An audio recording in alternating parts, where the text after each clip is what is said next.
പവളം നീ ഇനി ഒരു തടവ നീ പറയുമോ? ഇല്ല, ഈ ജന്മത്തിൽ പറയില്ല. അമ്മാവാ, ഈ പട്ടി അടിക്കുമ്പോ ഒരുത്തം കൂടി സപ്പോർട്ടായി വന്ന് അവന് ചേർത്ത് അടിക്കട്ടെ. யாருடா அவன்? எந்த முதலாளி உங்களை மீறி யாரும் சப்போர்ட் பண்ண முடியும்? அங்கன பர. ஏய் வா.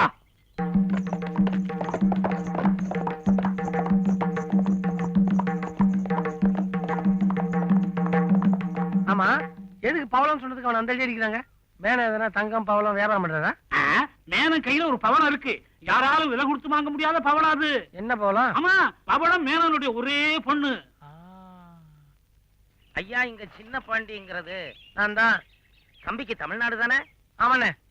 இந்த அன்போட அண்ணன்னு கூப்பிடுறது தமிழ்நாட்டுக்காரங்களுக்கு தவிர வேற யாருக்கு வரும்? ஏன்னா நம்ம ஊர் விட்டு இங்க வந்து வேலை செய்றீங்க? அது ஒரு பெரிய கதை தம்பி, அத பின்னாடி சொல்றேன். உங்களுக்கு ஒரு மணி ஆர்டர் வந்திருக்கு, இந்தாங்க. இதுல ஒரு கையெழுத்த போடுங்க.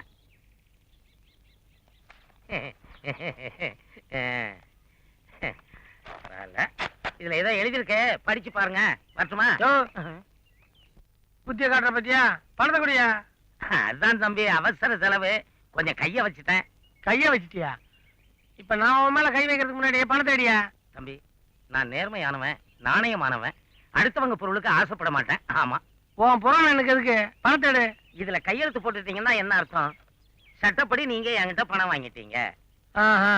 ஏற்கனவே ஒரு கண்ணு இடமா இருக்கு, இன்னொரு கண்ணு இடமா இருக்குள்ள பணத்தை எடு. என்ன தம்பி மிரட்டுறீங்க?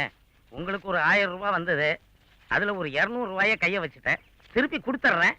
அப்படி முடியலன்னா உங்களை மாதிரி 4 பேர்த்த கைய வச்சாவது கொடுத்துறேன். ஒண்ணு கேட்டீங்களே, நீ ஏன் தமிழ்நாட்டுல இருந்து கேரளாவுக்கு டிரான்ஸ்பர் ஆனேன்னு? இல்ல நானே தெரிஞ்சுக்கிட்டு, நீ கிளம்பு. கேரளாக்கு வந்து